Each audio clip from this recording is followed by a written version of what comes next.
Hey YT, so working on the YZ250 build, got the frame guards off, forget exactly where we left off, but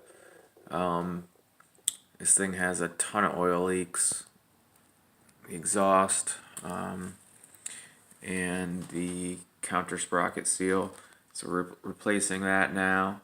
The collar was seized onto the sprocket shaft here, and that was a pain to get off. And I just wanted to show you the difference between the new bushing and the old one. This is the worst one I've ever seen. You see those grooves on the one on the right? See those that got those lines in it? Those two grooves? That's like actually the wear from the seal, the lip of the seal, from it rotating.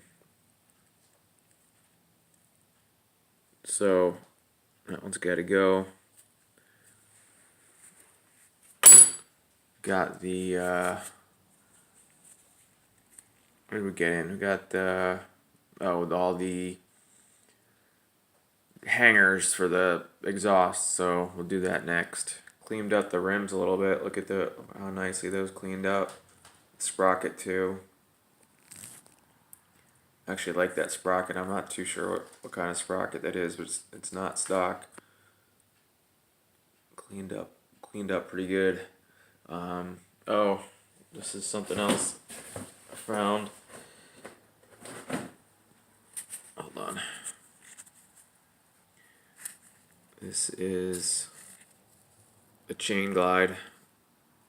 It was worn almost completely in half. So that's why that's off of there. Gotta get a new one of those. But we're getting there. I'm gonna look for a new seat. I think I mentioned that. Might look for a new tank because the color difference is pretty bad. I don't know if I showed, but all the new plastics are in. We'll get those installed. New air box. Alright, that's about it for now. Subscribe up if you want to see the progress. Thanks.